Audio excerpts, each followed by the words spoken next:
I told you that the perfect masters chalked out different paths for the annihilation of mind. Let us commence with the path of action because the main activity of mind through body is of actions. As long as mind is there, body is there, and actions too are there, actions leave impressions, and impressions feed the mind. So, for the false ego to be transformed into real, there is no other remedy than Manonash. Therefore, the masters wanted actions to be done in a way so that the effect of impressions become important. Hence, no result, no binding. There are three ways by which the actions done do not bind. One is to act but absolutely without having any self interest. But this selfless action, which is referred to as selfless service, is almost impossible. Even the feeling of pity for others should not be there. The moment you think that you are serving or uplifting others, you get caught and bound. The second way is to dedicate whatever you do to God or to the perfect master.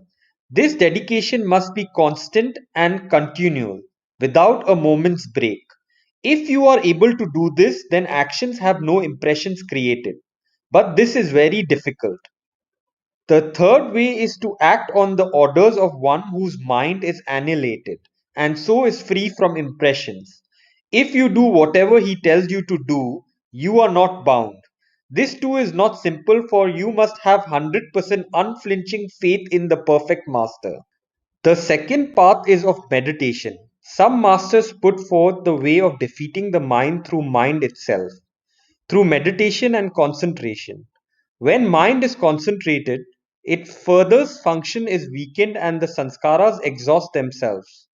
Thus, the sanskaras, which are like earthworms and which must have execution, eat themselves. But during this process, the mind feels frustrated and gets more desperate.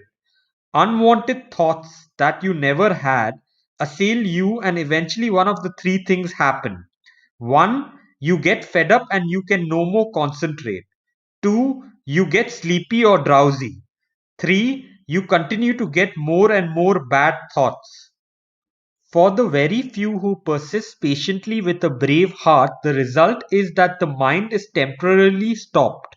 Then one experiences ecstasy, but it becomes like a dope to which one gets addicted. Or one goes into samadhi, but this is not manonash.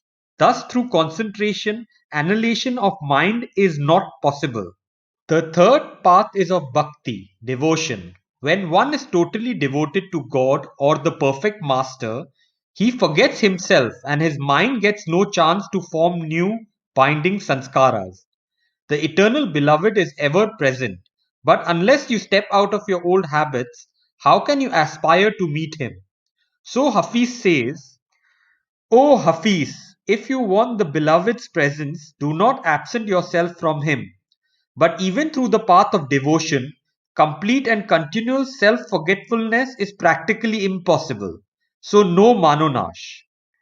At the close of this discourse, Baba stated, the mind's part is to make ego think through body, feel false, and experience the sanskaras. But when mind sees the false ego is not ready to accept its dictatorship, then submissive, loose, and weak impressions are formed, which eventually lead one towards the goal. Thus, either through selfless service or meditation or devotion, though not perfected, but if persisted with 100% faithfulness, a stage comes when mind is permanently at rest, or becomes totally quiet and sees God everywhere, and longs for union with Him. Only the perfect one who is free can uproot and annihilate the mind of others, even of the masses. When mind dies, ego realizes reality. With Manunash dawns the knowledge. By knowledge, I mean the experience of I am God state.